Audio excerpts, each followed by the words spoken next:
Ever wonder how someone managed to get Hamilton tickets while you're still on the wait list? Or why your friend landed 3 job offers while you're stuck refreshing your inbox? It's tempting to chalk it up to luck, but luck isn't the whole story. In fact, it's often not luck at all.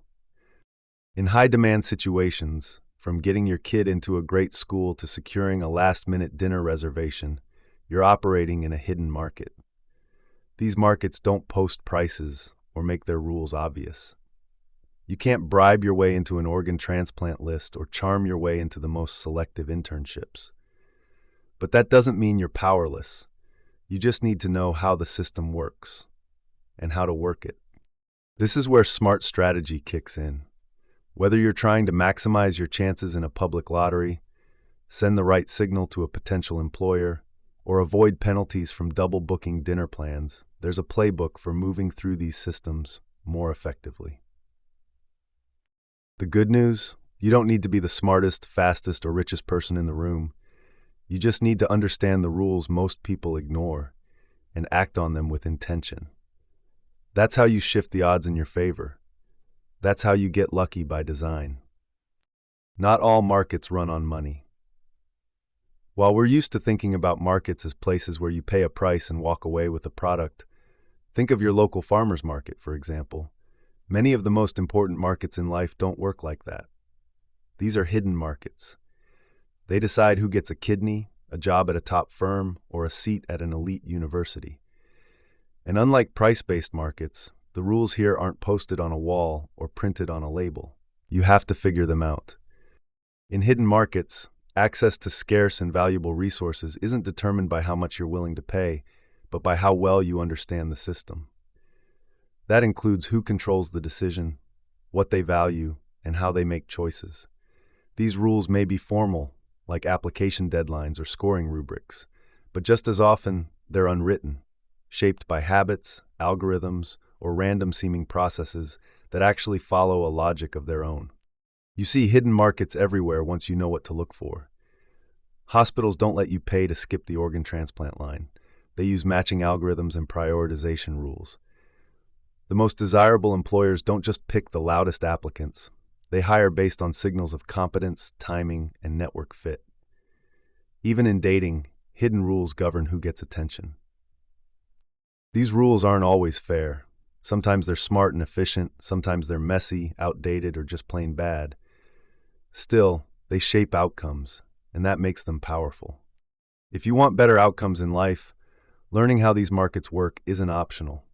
It's essential. The first step is spotting where hidden markets are operating, situations where valuable things are limited and no price is posted.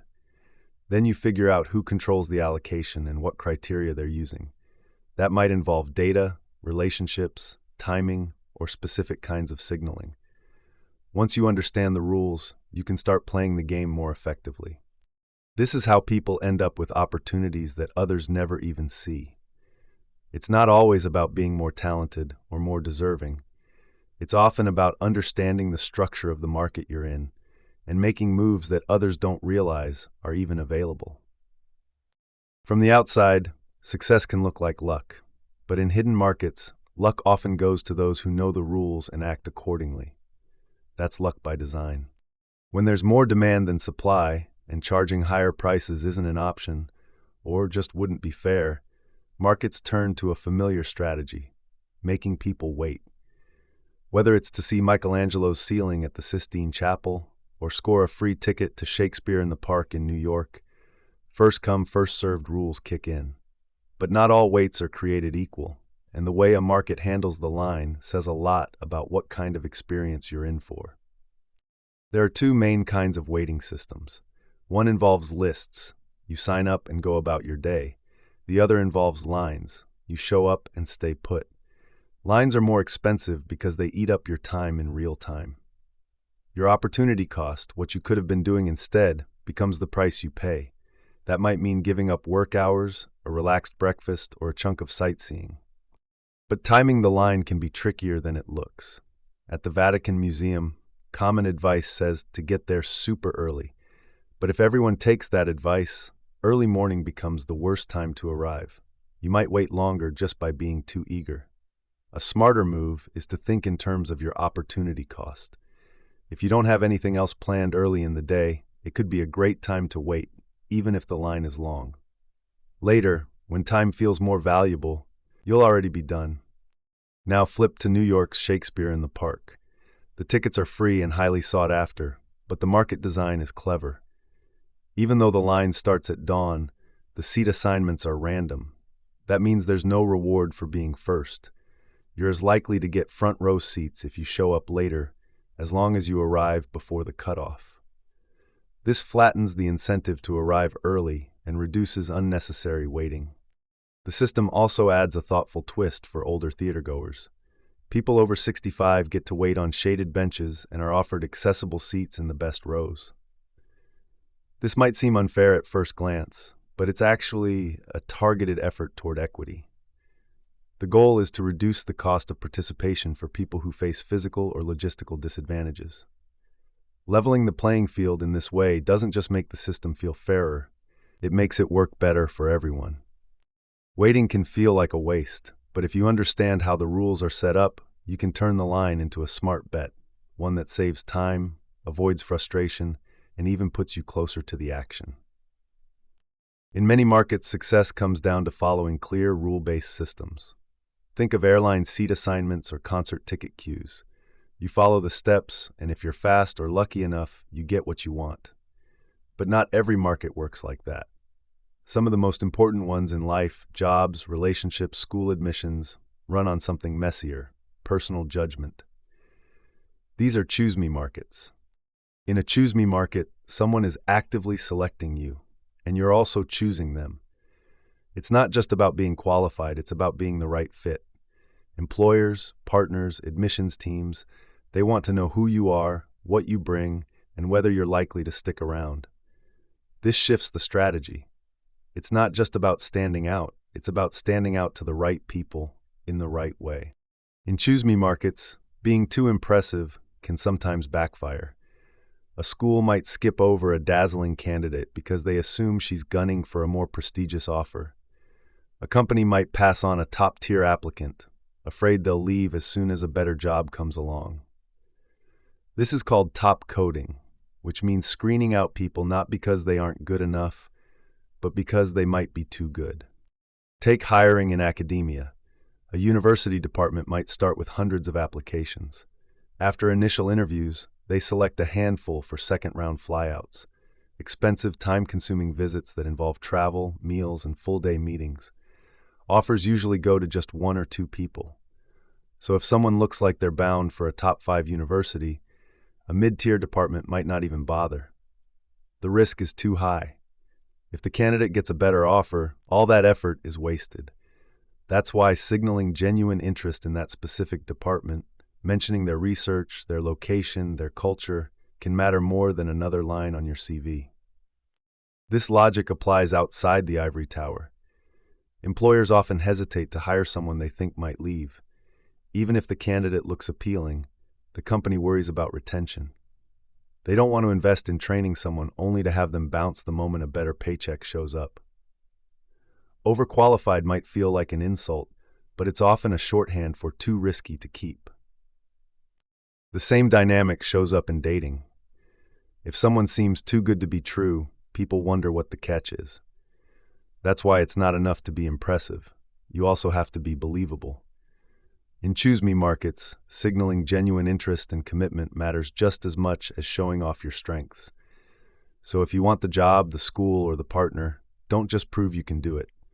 Make it clear that you want to and that you'll stay. In any market packed with options, just being available isn't enough. You have to stand out. As we've seen, the way to do that isn't always by shouting louder.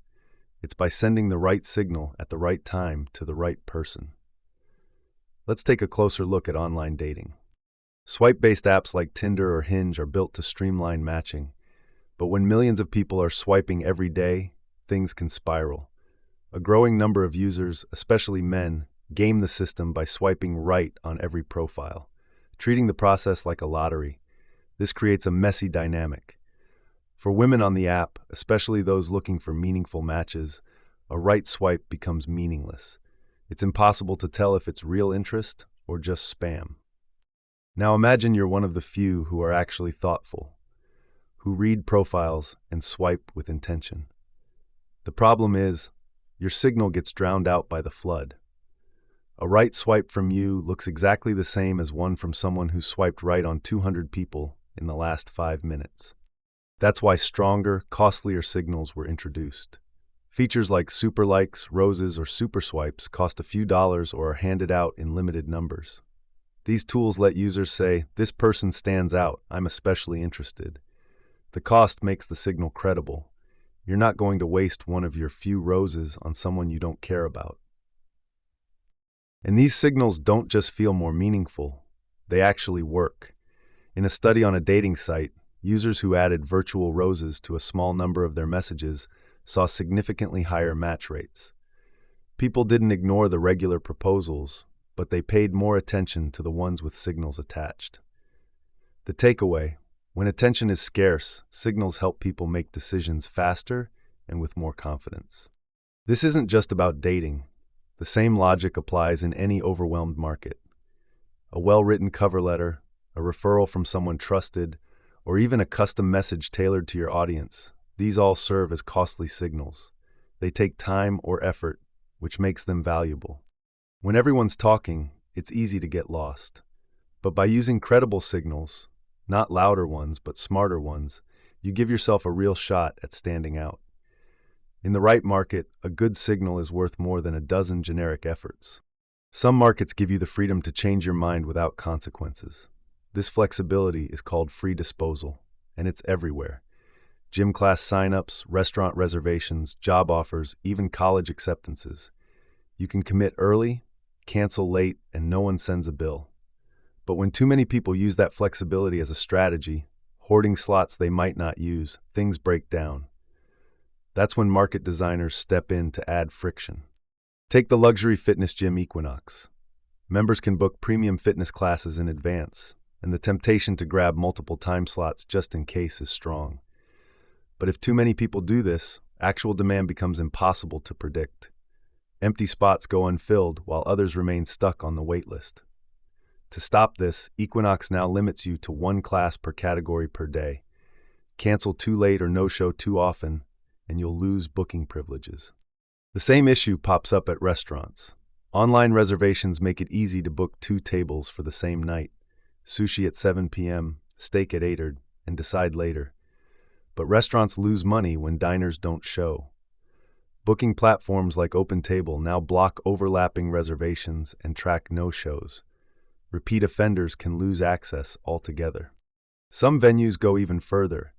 ClassPass charges steep penalties, sometimes over $60, for skipping booked classes, even though you've already paid for the membership. Why? Because ClassPass still pays the gym for your spot. If you don't show up, the gym loses potential walk-ins. The fee keeps everyone honest. Hotels, airlines, and doctors' offices follow the same playbook. You can cancel, but it'll cost you. These fees aren't meant to punish you. They're there to protect the system. When people flake, providers lose money and others miss out. A cancellation fee creates a real incentive to think twice before speculating. But this doesn't mean you should stop using flexibility when it benefits you. If you're applying for jobs or school programs, don't hesitate to hold multiple offers while you make a smart choice. That's what the system is designed for. Just don't drag it out longer than necessary. Once you've made a decision, decline the other options so someone else gets their shot. There's a balance to strike. If no one's harmed and the market keeps running smoothly, it's fine to hedge your bets, like booking both a window and aisle seat when you're flying with a friend.